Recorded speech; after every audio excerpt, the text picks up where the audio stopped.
Hi, this is highwithoutcoke, and as you already know from the title, this video is dedicated for all the softcore melee enjoyers out there. This is a non-crit impale ground slam of Earthshaking Berserker. I like the transfigured version better because it has much higher base damage and AoE. It has lower base attack speed however, which is compensated for by going Berserker. Berserker is an offense-oriented Ascendancy class which enables us to gain range during combat, providing a huge boost in attack speed and damage. This build is a pure physical build that combines Impale, Intimidating Cry, Vulnerability Curse, and 5 offensive auras to achieve high damage. This build is very tanky, at least 86% elemental resistances, Fortify effect, 5 endurance charges, and lots of armor. To be honest, this is not a fast build, but what can I say? I just want to play an Impale Slam build, so here it is. If you like off-meta, tanky but slow melee builds, then this is for you. I had one of the smoothest leveling experiences ever with this build. Just use a 2-handed mace with the highest physical damage you can find, get your lip slam, and you'll be zooming through the campaign. I stacked as much armor as possible from my gears, using only pure armor gears. I didn't need any blue sockets since all my gems were either strength or dexterity gems. I used Tiebreaker 2-handed mace as my main weapon. This weapon is best in slot since I'm not going crit. A 4-link is fine during yellow maps, but you will need a 5-link when you reach red maps. It gives a lot of physical damage, free endurance charge on melee stun support, and some intelligence. Another unique item is Perseverance Vanguard Belt. It can be hard to get decent attack speed during league start, but Onslaught helps as long as you have Fortify. Armor and life are good stats as well. For the other gears, look for the following mods: life, resistances, attributes, and attack speed. Prioritize armor gear since this build doesn't use determination. Lion's Roar is a cheap unique flask which gives a huge damage boost. You should be able to buy one during league start for around 2C. Now let's get into the POB of this build. I have the gears for early game, mid game, and late game so you get an idea what to upgrade next. Equip Tiebreaker as soon as you can, and it should carry you very far into the end game.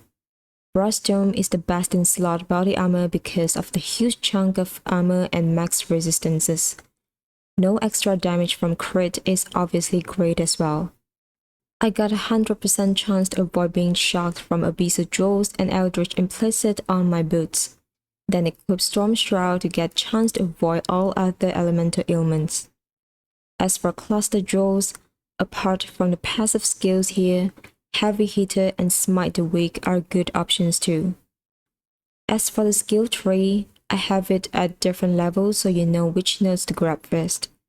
Of course, you don't have to follow exactly, but this is how I leveled, so I put it here for your reference. The order of my Ascendancy nodes goes like this: Crave the Slaughter first, Aspect of Carnage, Rite of Ruin, and lastly Warbringer. You can find my Pantheon under Configuration. Also leveling uniques if you need. Some are very generic. You don't need them, but if you can get your hands on them, why not? As for the gems, they are very self-explanatory. Only 2 things I want to talk about specifically. First, to make our Warcries instant, what we usually do is to take Call to Arms notable passive but not next league. Call to Arms will be replaced and made into a support gem. Intimidating Cry will trigger automatically when Call to Arms is active. The other thing I want to talk about is listed under for early and mid game only.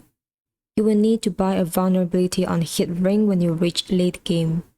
I don't know how expensive it's going to be on league start, but if you can't afford one, you can link Vulnerability Curse to Blasphemy to cast it as an aura. Of course, it reserves mana so we can only use 2 or 3 other auras. This build doesn't have a lot of intelligence, so make sure not to overlevel your Blasphemy support. I got Vitality linked to Arrogance to receive some life because of this Reservation Mastery here. If I receive both to life and mana, I get +1 to all maximum elemental resistances.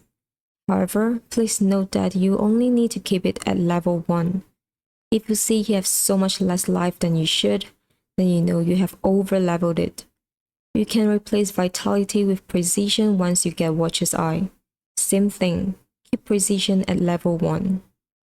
As I mentioned before, this build uses Fortify, but you can get it from different sources.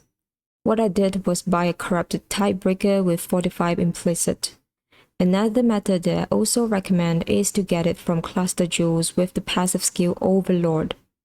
However, early on when you don't have a lot of currency, you can just use Fortify support or get it from the Fortify Mastery. I got stun immunity from Unwavering Stance early on, but unspected after I got this Ascendancy node, Rite of Ruin. I felt like I died more easily with Unwavering Stance allocated. But of course, you can still allocate Unwavering Stance if you prefer it. I don't really have any mana issue with this build. I carried a mana flask when using a 5-link, then got some mana leech from my cluster jewel, built the fight passive skill when I switched to corrupted Tidebreaker. This shouldn't be an issue really, because mana leech is easy to get from regular jewels, or if you want to, you can also get it from the tree, just not that point efficient. The cheapest way to have Onslaught consistently is to use Perseverance unique belt. If you map a lot, then Silver Flask is a good option. Otherwise, if you summon your ancestral totems very often, you can get Onslaught effect from Sleepless Sentry's passive skill on cluster jewels. This build is good for farming Breach, Abyss, Harbinger, Harvest, and Ritual, if you like it. The farming strategies I would avoid with this build are Legion and Blight. Legion needs a fast build. This build is not. As for Blight, I just don't think slow melee builds are good for it. Alright, that's it for today's video. I hope you enjoy it, and don't forget to like this video and subscribe to my channel for more videos. Thank you and see you next time.